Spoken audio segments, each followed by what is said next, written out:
Un mundo tan desafiante, nuestro reto es ser la luz, dar amor día con día. Ven y seamos esperanza, testimonio. Ahora les presento y dejo con ustedes a Meeker, pediatra, madre y autora de bestsellers. Cuenta con 30 años de experiencia en el campo de la pediatría, ha formado con sus conferencias a padres de familias e hijos, brindándoles distintas herramientas para el cuidado de su salud mental y emocional. Su lema es ayudar a los padres a construir hijos fuertes para un futuro mejor. Es autora de 6 libros, entre los que destacan Padres Fuertes, Hijos Felices y Héroe. ¿Cómo ser el padre fuerte que tus hijos necesitan? Es miembro de la American Academy of Pediatrics y de la National Advisory Board of the Medical Institute. Mucho gusto que disfruten la conferencia.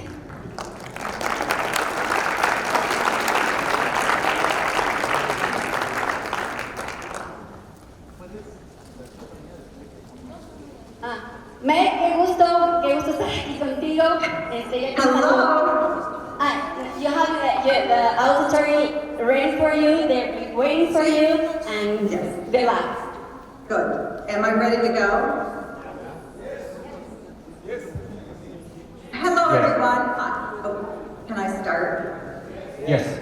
You can start. Great.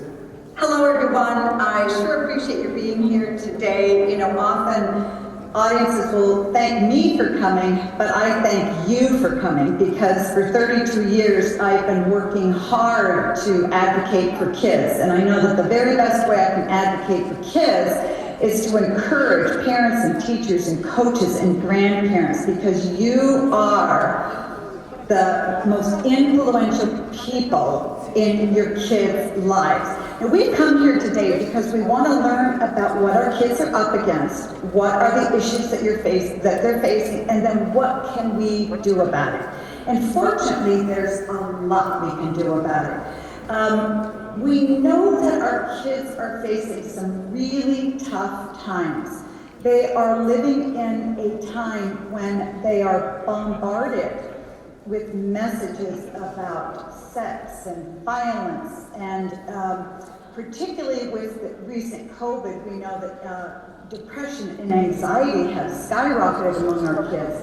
But I just wanted to review a couple of things that are the biggest issues kids contend with, because we need to know what our kids are going through, so that we can dive in, try to see the world through their eyes. And I think that once we begin to see what they see, and to understand what they may be experiencing, then we're really ready and equipped to help them.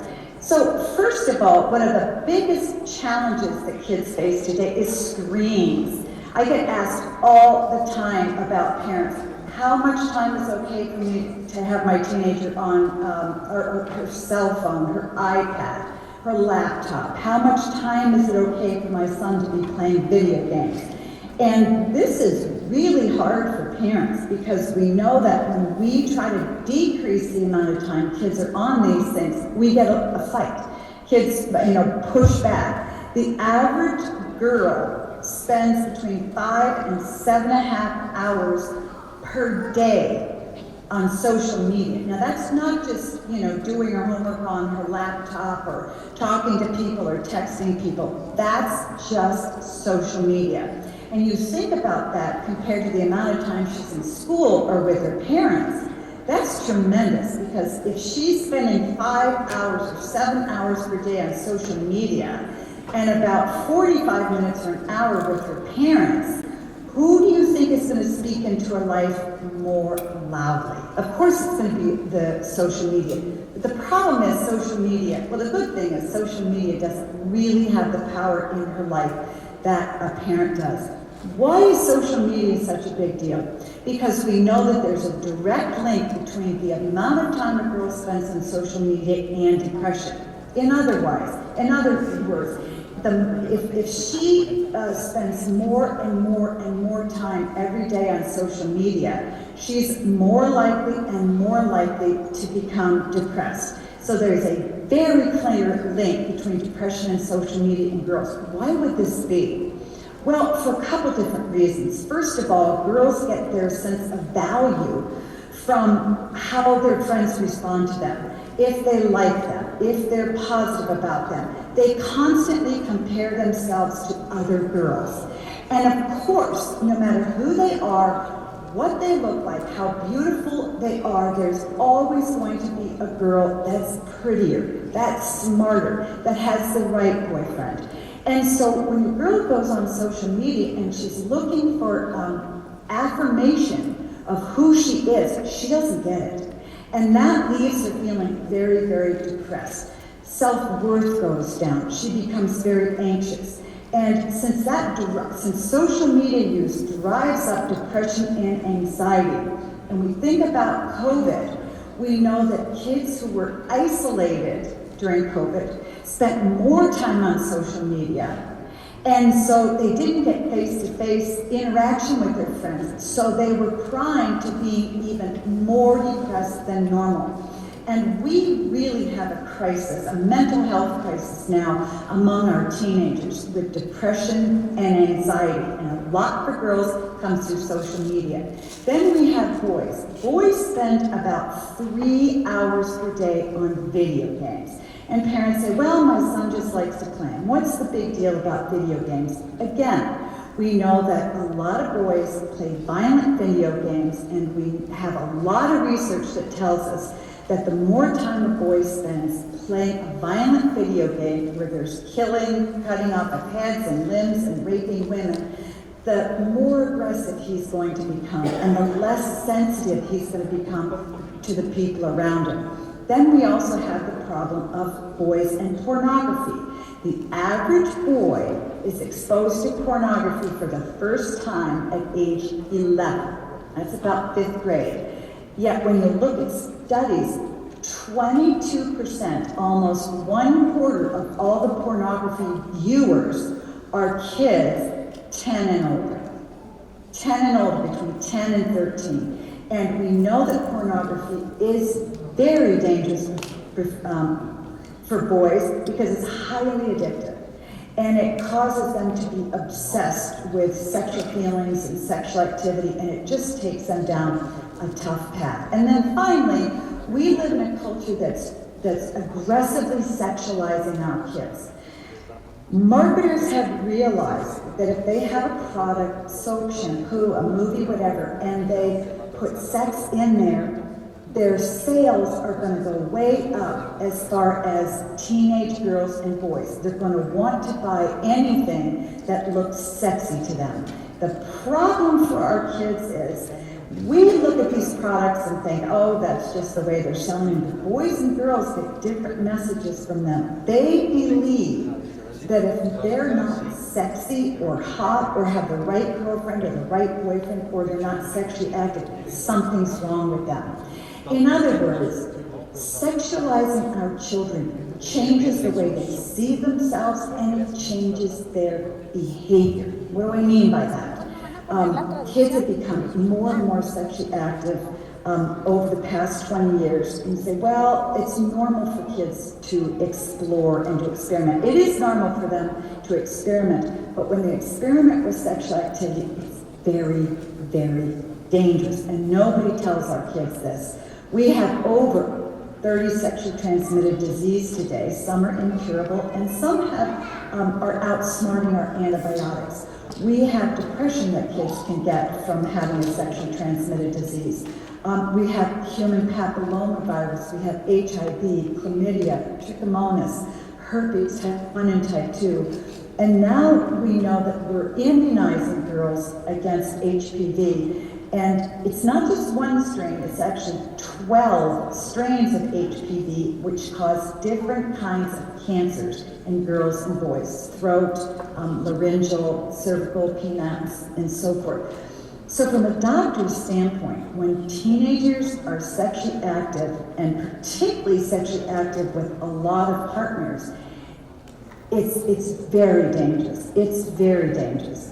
But nobody will tell the teachers who are teaching a sex ed in school, nobody will tell the kids, nobody tells the parents, because it's time consuming. Also, a lot of the medical community is just trying to keep pace with all the other medical issues that they have to deal with, diabetes and high blood pressure and so forth. And unfortunately, our kids are falling through the cracks. And that's why I'm so grateful that today I get the opportunity to come to you and talk to you about what's really happening with our teenagers. There's a war for their spiritual life, for their emotions, for their psychological health, their mental health, for their physical health up there. And they're getting hit from all different directions. And it's very, very hard. We also know that about 2/3 of students by the time they're in 12th grade have used alcohol. About half in the 9th through 12th grades have tried using marijuana. And about 4 in 10 kids in high school have tried cigarettes and smoking. And 12th graders, close to 20% of them report using a prescription drug without a prescription. And it's very common for kids who don't have ADHD to ask their friends who do have it to try it out. So there's a lot of passing around of very dangerous drugs out there that are prescription medications. Of course, we have painkillers and narcotics, but we also have the medications that we use for ADHD. In other words, there's so much for our kids to contend with, and then they have the gender issues and the sexual identity issues. And what I tell to kids is this, and this is an easy thing to tell any child, because kids feel that by the time they're halfway and announces that they're, gay, straight, or bi, I say, okay, but here's the deal. No matter who you are or what, sex is not for kids, period. And so if you're going to take that out of the equation, it really doesn't matter what kids tell you. That gives them time to mature and figure themselves out. There's a lot of confusion for our kids now around gender issues and sexual identity issues. So that's really important for parents to understand that our kids are going through. So what do we do about this? Our kids are up against all of these struggles. What can we do? A lot of parents feel like, well, there's nothing I can do about screens. There's nothing I can do about my kid's phone. I'm just going to pick a couple battles and let it go. Well, there's a lot we can do. First, we need to sit back and think, what are our goals for our kids as parents? What should our goals be? Should our goals be to raise kids who are happy and successful and make a lot of money? Should we raise kids who are excellent at their sports and their grades? In other words, they're successful at a lot of different things, but we don't know if they're successful at having a deep sense of self, a deep sense of value. Do they have their feet on the ground? Are they good people? And no one tells us that if you have a 5-year-old or 10-year-old, our goal should be to raise a 25-year-old who's a solid, good person, who has strong character. That's what our friends are doing. We want our friends to find good friends and the best sports, and we want them to eat healthy foods, and we want their friends to like them. We want them to be in the popular group. Well, sometimes you really don't want your kids to be in the popular group, because a popular group isn't such a great group to be in. So our day-to-day focus really revolves around parenting on a very superficial level. Why is this so important? Because studies tell us that the number one and the number two way that we can keep our kids out of trouble and help our kids if they do get into trouble are something called parent connectedness and school connectedness. In other words, it's so simple, but it's hard, because the simplest things in parenting are the hardest things. It's easy to feed your kids healthy food, and it's easy to find television shows that are appropriate, or school to go to, and so on and so forth, but it's really hard to make sure that we, mom and dad, or grandparent, whoever is the primary caregiver of the child, are connecting with those kids every day? Are we hearing what our kids have to say? Are we paying attention to them? When we walk into a room and we see them at the end of the day, do we walk past them talking on our cell phone, or checking our email, or reading something on our phone, and we walk past them and they think they're invisible? Do we look at them during the day at all? Do we ever sit down and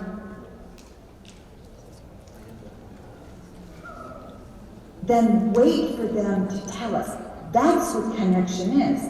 But I would bet you, if you did that with your 5-year-old, the end of the day, it's after dinner, you sit down with your 5-year-old, maybe she's sitting there coloring, and you come over and sit down and you start coloring a picture next to her, and you talk to her, and you say, how was your day today?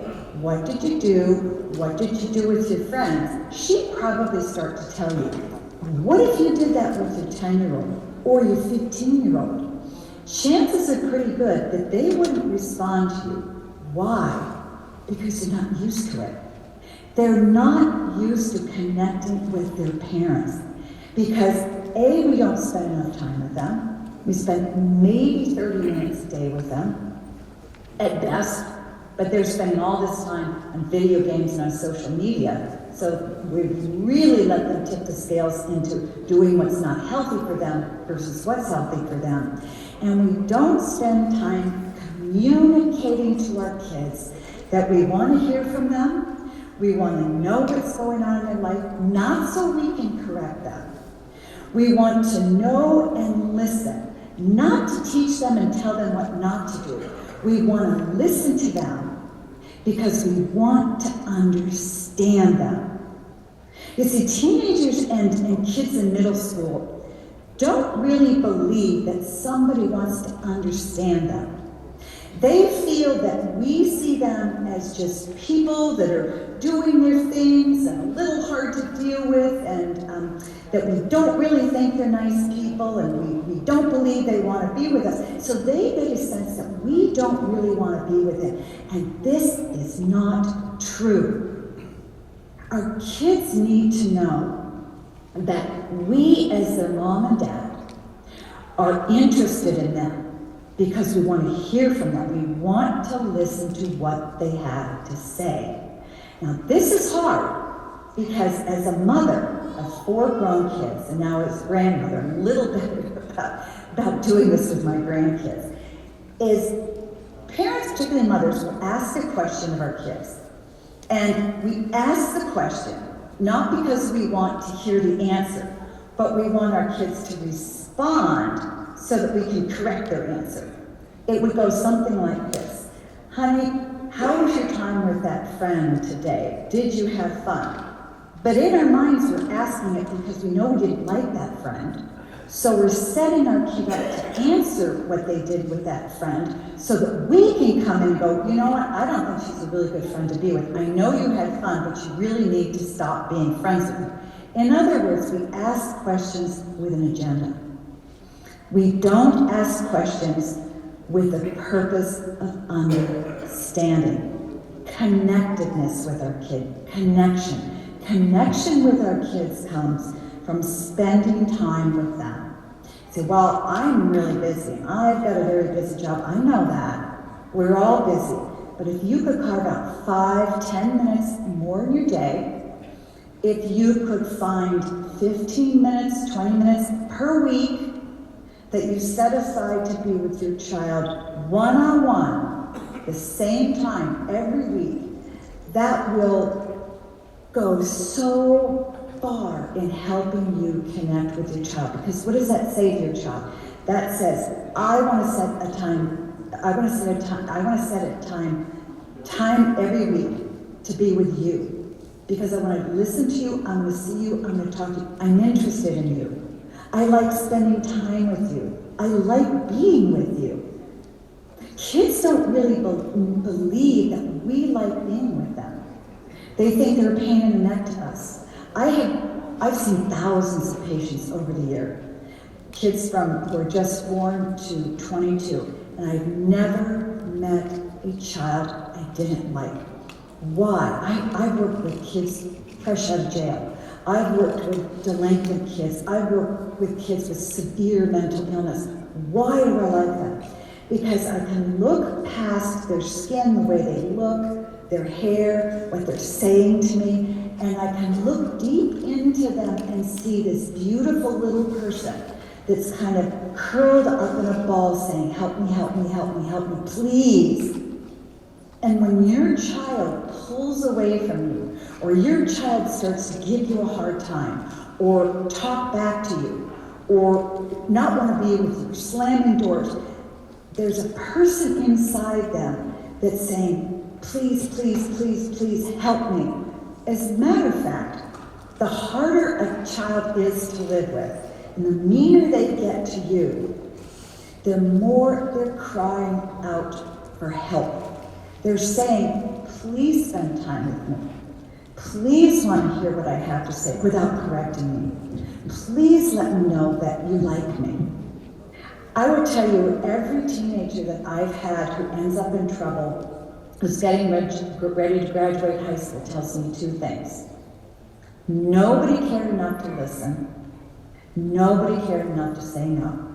Those two things. They don't say, man, you know what, my parents just didn't make enough money to buy me a car. Gee whiz, we had to live in such a small house. Boy, my parents made me have a job when I was 14. They don't care about that. They care about feeling seen, so they're not invisible and walk by, and they care about somebody moving into their life and saying, no, you can't do that because I love you. But instead of reaching out to our kids and asking them questions so that we can listen, we do the opposite. We tell our kids what we need, what we want them to do so they can be successful. And then we communicate to them that's what we need them to do so that we can sort of show them off. I mean, let's face it. We feel our kids get good grades, or they go to the best school, or they're the best on the soccer team, or they're the best at doing something, that we can go to our friends and say, look at my kid. It goes farther than that. They're not only saying, look at my kid, they're saying, look what a wonderful parent I am. And if somebody does that, that's a big red flag that something's missing in their relationship with their kids. Because if our relationship centers around showing our kids off, we're lacking something, and kids know that. I once had a girl who was a wonderful skier, downhill skier, and she was well on her way to the Olympics.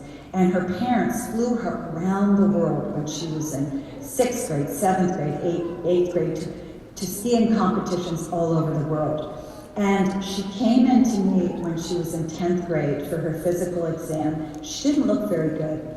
And I said, what's going on? I said, you know, your parents tell me, her parents were both doctors in town, and I knew them, and they're constantly saying how well she was doing. But that's all I heard about her. And she said, you know, I can't stand skiing anymore. I want to quit.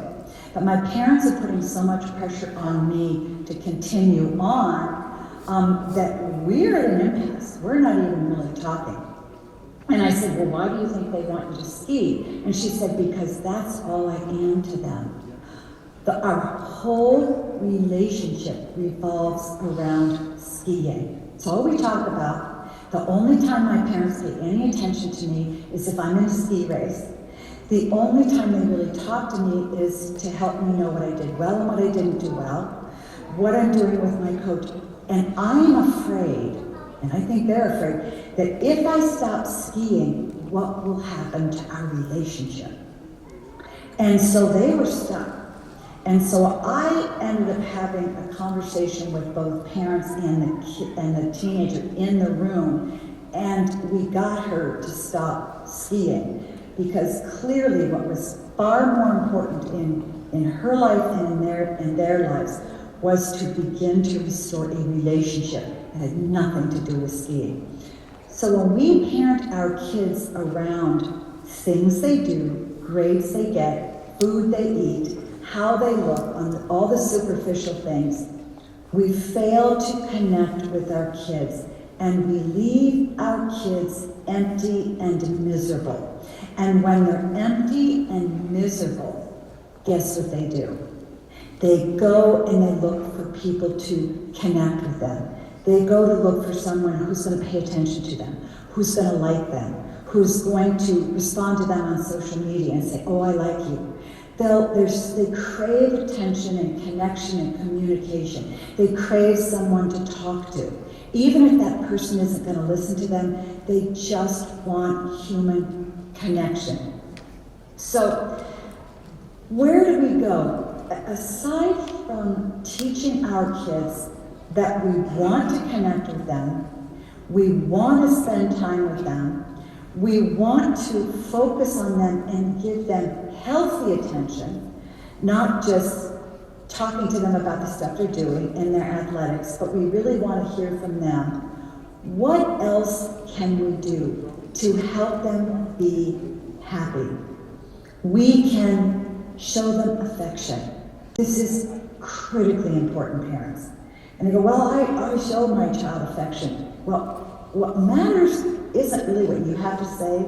What matters to your child is what they have to say about that. There's so many times that I will go to a child and I said, you know, who in your life loves you? Well, my parents have to. I said, well, they don't have to. Well, they kind of do. Well, at least my mom has to love me, but my dad, I don't know. And I said, well, who in your life is affectionate? And they kind of look at me, well, I don't know. You know, my mom kisses me on my cheeks periodically, but kind of that's about it.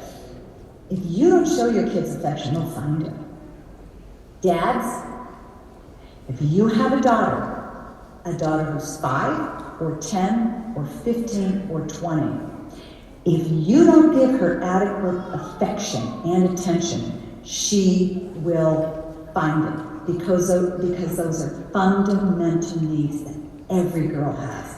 So I have a 13-year-old and I try to hug her and she snarls at me and pushes me away. Of course she does. That has nothing to do with you. She's communicating to you, I feel so bad about who I am. I'm ugly, I'm fat, I'm too tall, I'm too thin, I'm too dumb, my face has pimples. I'm ugly, Dad, you don't want me. But your job is to say, yes, I do. Your job is to touch her differently. Rather than giving her a big bear hug, touch her on the shoulders, touch her on the head, give her a kiss on the cheek. Never, never, never give up on showing your daughter healthy attention. You give her attention, you give her affection, you give her your time. Now you're well on your way to meeting your child's deep, deep needs. And the same is true with boys. The same is true with boys. We are to learn to connect and show attention and affection on our kids on a deep level. If we want to raise, and everybody said at the very beginning, if we have a 5-year-old and our goal is to raise a healthy 25-year-old, our goal isn't to just raise happy kids. And a lot of times we focus on raising happy kids, and the way we do it is by doing all that external stuff instead of focusing on the deeper stuff. But that doesn't end up producing happy kids. They end up being miserable, they end up being entitled, and they end up learning that our job and their job, our primary goal for them and their primary goal in their life should be to be happy. But that's ridiculous.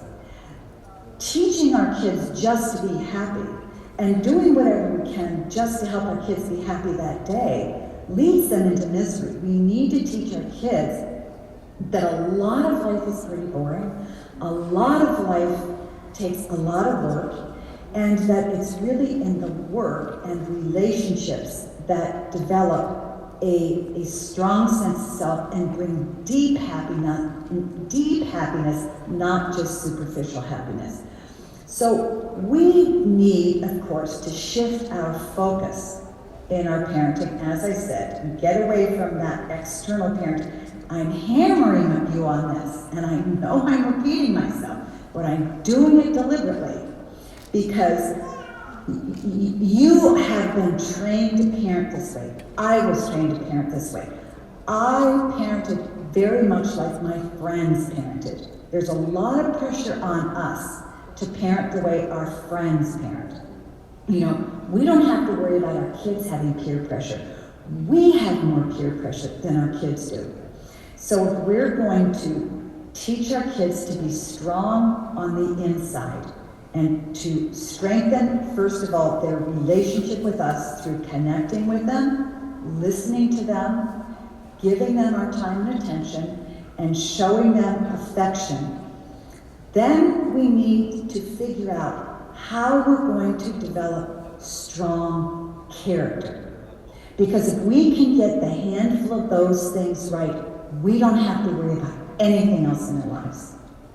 We solidify our relationship with them and we grow great character. Those are strong teenagers, strong young men and women. So what are the character qualities that we should work on developing in our kids? It's different for everybody. It's different. So I would sometime today sit down with your spouse. If you're not married, do it on your own. Or if you have an ex-wife or husband and they'll do it with you, terrific. But write down what are the top 3 most important character qualities you want to see your child have when you're 25. Maybe you can choose 5. I could choose 5. My top 3 character qualities that I wanted to see in my kids was number 1 is strong faith in God. Because I knew that if they had a strong faith in God, they always had strength available to them when they were out of strength. When they were weak, when their dad and I weren't around to help them, God was always there to say, get up, I will take you the rest of the way. So strong faith in God was very important. Living with integrity, being honest, being dependable, and always standing up for what is right. That's hard. If you've ever tried to live with integrity, that means you don't tell little tiny lies. It means you show up for people. It means you always stand up for right, even when everyone around you says, this is okay, this is okay, this is okay. And you say, no, it isn't. There's a lot I have to stand up for that's right for kids, and I get a lot of nasty mail. But it's okay, because we have to stand up for what's right. And I wanted them to live with humility. Humility means understanding that you have no more or less value than the person next to you. It's when it comes to our value as human beings, we're all equal. All equal. Even if somebody's smarter or prettier or makes more money, it doesn't matter. They have the same value that we do. If someone's poor and living on the street with mental illness, it doesn't matter. They have equal value as to you and to me. And this is very, very important. So how do we teach those character qualities that we select for our kids, that we select to nurture in our kids? Well, first of all, we have to model it. That's hard. And second of all, we have to practice it with our kids. We have to model it and we have to practice it with them. You can't just say to your kids, it's really important for you to have strong faith in God. So you need to go to Mass or church on Sundays. You need to go to Sunday school and you need to read your Bible. That won't work. You have to do it alongside of them. And I will tell you something. Kids in this next generation are smart. They don't want superficial religion. They don't want the rules. They don't want to just go in and have somebody say, God is real and Christ is real and you should believe this because this is what I believe. They won't settle for that. They want to know that God exists. And you need to be able to show them that he does, not just tell them that he does. They want depth in their relationship. And I think a lot of kids have left church because they feel that it's superficial. They see people going through the motions and then walking out of the church being mean and swearing at somebody or speeding or trying to be cruel to their spouse or telling lies. And they see that and they go, I don't think so. I don't want any part of that. So teaching your kids a strong faith in God is really hard, and you need to dig deep and say, what do I believe? Why do I believe it? Is my faith real? Does my faith in God carry me? Do I know that God is real because I can sense His presence? I know that what I read in the Bible is true and real, and I see it working in my life. And that's what's critically important. We need to pray more. We need to ask God to show Himself to us. We need to listen to sermons. We need to go to church. We need to soak in truth about God. And when we have an authentic experience of God, then it's much more, it's more powerful when we show it to our kids. Because our kids can go, wow, this is the real deal. This is the real deal. When they see us exhibit our faith and not just talk about it. I want to tell you a story. My husband was really good at doing this, and as a matter of fact, he was one of the strong impetus is for me in writing my Strong Fathers, Strong Daughters book, because he was really modeled a lot of great things to our daughters. Every year he went on a medical mission trip to South America, usually Ecuador, Peru, and took one or two of our kids with us, our daughters, and they would go high into the mountains where people couldn't get to them. They couldn't walk down and get doctors, there was no medical care, often there wasn't running water, electricity, and so forth. They would hike up there for days and bring medical care. And the girls would walk alongside their dad and watch their dad work. And they knew he went there because he loved God. He didn't tell them. He didn't say anything. They saw him pray with other people at night. They saw him literally one time take his shoes off and give his shoes to a man who came in the clinic who was very poor and didn't have any. I'm not boasting about it. I'm illustrating the point here. When they came home, they would continue to live with the sense that they needed to serve other people. One night when I had come home from work and he had come home from work, I was very, very hungry and I didn't have any food to eat. So I said to my husband, we're gonna have takeout here, would you please go to the Chinese restaurant and pick up some food? And my daughter said, can I go too? She was 10. She was 8, I'm sorry. Young. And I said, I've ordered the food, please go pick it up. And as he walked out the door, I said, please, whatever you do, don't forget the egg rolls, because that's the only food I like in what I've ordered. Okay, because I knew he'd forget. And so he went to the store, he got the food, he came back home, and I was opening all the food, and I saw a lot of rice, and I saw beef, and I saw chicken, but no egg rolls. And I got very angry. I mean, it was nice. And I just sort of just started to yell at him as nicely as I could. But I yelled at him, I'm sorry. And I was very upset because I was very, very hungry. And my little 8-year-old daughter who'd gone with him came over to me and started yanking on my shirt. Just, Mom, don't be mad at Dad. And I looked down kind of scowling, and I said, why? And she said, well, we were on our way home in the truck from the Chinese food, and we had a big bag of food, and Dad went by a park and saw a man rummaging through a garbage can. So he pulled in the parking lot, and he got our bag of food, and he went over to the man, and he said, take what you'd like. The man took my egg rolls. And when she told me that, I felt so small. I felt so embarrassed. I felt I was such a bad role model as a mother. I was very, very humbled. And so that's the way you model faith. That's the way you model any kind of character quality, is that you show your kids what that character quality looks like in you, telling the truth, being dependable, working hard, having tenacity, having a strong faith in God like my husband showed our kids, and working hard, and then you model it alongside them. You take them to do things with you and allow that character quality in you to come out. Earlier in my talk, we talked about the importance of connecting on a deep level with your kids. So you're going to connect with them through communication and time together and affection.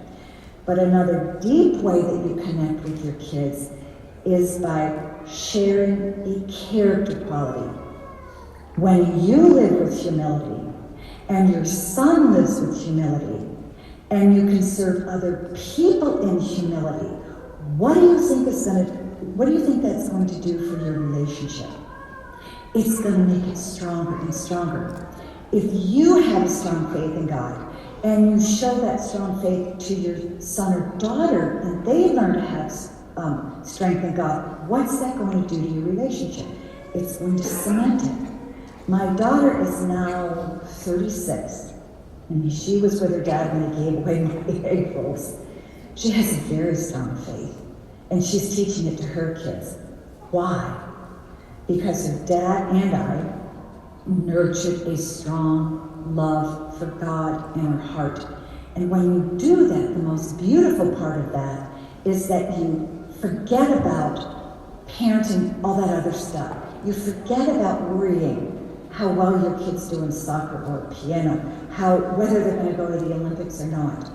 You're raising a child who has strength on the inside, character strength, strength in relationships with you, strength in relationships with other people, because they know how to live with good relationships because you've modeled them. And then they can go on and have strong relationships with their friends, with a teacher, with their grandparents, with their spouse as they get older. And I want to just turn a corner here for just a minute. And I want to talk to you dads out there, because you are critically important to your family. Now, if you're a married dad, wonderful. You are going to have an enormous impact on your kids, particularly your daughters, because you are the most important man in your daughter's life, and you're the most important man in your son's life. You show your son and daughter how a man should live. To your son, you show him what it looks like to be a good man, what it looks like to control your temper, to treat people kindly, to how to have self-control, to do the right thing, to be honest. And you show your daughters how she should expect a man to treat her. And when you do this well, guess what? Whenever she dates a boy, she's going to have you in her mind as her standard. And if that boy doesn't treat her as well as her dad does, out he goes. But if she doesn't have any relationship with you, she'll take any guy that comes along. And you can't allow that to happen to your daughter. You're the most important man in your daughter's life. And mom, if you are married to your husband, you need to encourage that. You need to speak well of your husband. You need to help him be as good of a dad as he can. Don't criticize him in front of the kids. Don't pretend that you can do everything. Let him know that he's doing a great job, and let him go do his own thing with the kids. Don't correct him all the time. Moms, we're great at that. I was terrific at that. If you're a single dad, take heart. Continue to model great male character qualities to your kids. And if you're estranged from your child, it's never too late to develop a better relationship with your kids, because your kids always want you. Even if you haven't spoken to them in 10 years, your kids always want you. Because when kids are born, think about this, when your child is born, you don't need your kids to survive.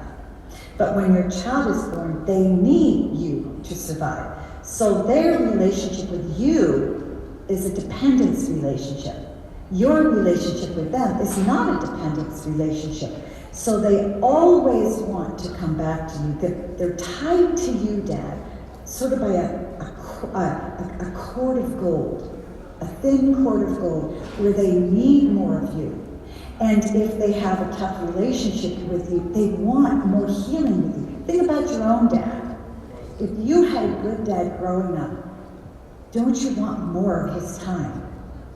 If you had a painful relationship with your dad, don't you want more healing? Don't you want to be able to hear "I'm sorry" from him?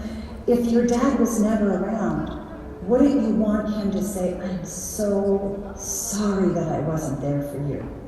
Now, you'd be mad for years, but how much healing that would bring. Every child wants more from their dad. So if you're a dad of a young child or a teenager, it doesn't matter. You need to know whether you're single, whether you're in jail, whether you're very wealthy, whether you're married, whether you're divorced and had a bad divorce. It doesn't matter. Your child wants you. And we mothers have a responsibility to nurture our child's relationship with their dad and help it be as good as it can be. Now, some relationships are going to have limitations on it, and that's okay. But we need to know that that cord, that gold cord, goes from the child to the dad, because that's the need that they have. So where do you go from here? I'm going to end because I want to take some of your questions. I love hearing your questions. Here's what you need to do. You need to go home and create for yourself a different picture of parenting. Stop parenting from the outside in. Begin to parent from the Sorry, inside. you have Yes. 5 minutes, please? 5 minutes? Yes, please. Okay, to talk or just to answer? To end. We'll wrap it up. Start parenting from the inside out. Focus on the relationship. Focus on connecting. Focus on time with your kids, affection and affirmation. And then pick out some character qualities that you want to help grow in your child. Write them down. These are the character qualities you want in your child when they're 25. And they're going to take a long time to develop. Model them, live them next to your child. And when you do that and you cement everything on the inside, the character and that strong relationship with them, you won't need to worry about all the stuff we talked about at the beginning. The sexualization of the kids, the confusion of our kids, the drugs and all the other bad stuff about social media. You won't have to worry about that because your priorities in parenting are right, and you're giving your kids what they really need and what they really want. I'm going to end there. If I have time for questions, I would love it.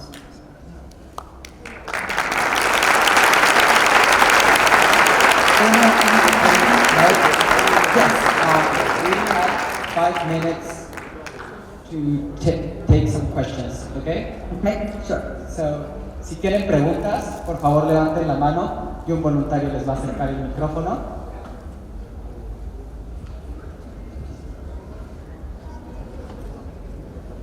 Okay, Meg, go ahead. Hi, Meg. My name is Alejandro Yañez. Hello. My oldest daughter got pregnant, living with her now spouse, and she was tempted to abort. Yeah, she changed her mind because she always said, always the conversations that I had with you made me change my mind. My question is there any impact in my granddaughter that she should do something about? I'm sorry, your question is, can you just tell me the question again? Do they have to, as parents, do something with my granddaughter since they were living together, but they were planning to get married, but the pregnancy was unexpected, and she was at the top of her career as a chef, and it was competing with her time. So she was tempted to abort, and he was ready to support her. Yeah. Then they realized, and they got, because of what I told you, that my conversations with her when she was younger, they decide to keep the baby Ryan's Well, first of all, I'm so proud of you. I'm so happy that you really lived out exactly what I've been talking about for an hour. When she's young, and particularly even during the teen years, I would not tell her about, if I were her mother, I wouldn't talk about living together with my husband. I would leave that for later conversation when she's old enough to handle it. I would not talk to her yet about temptation for abortion. At some point, when she's mature enough, and her mother might tell her why she believes so strongly against abortion is because she was tempted to abort, but how awful her life would be right now if she had. So in other words, I wouldn't talk about when she's young, talk about when she's later, when she's older, because there's no reason for her to talk about the mistakes that she's made, but there is good reason as she gets older to talk about what she did right and to let her know that it was her dad who had a huge influence on her doing it. Thank you, Meg. Okay, Meg, we're moving to the next question.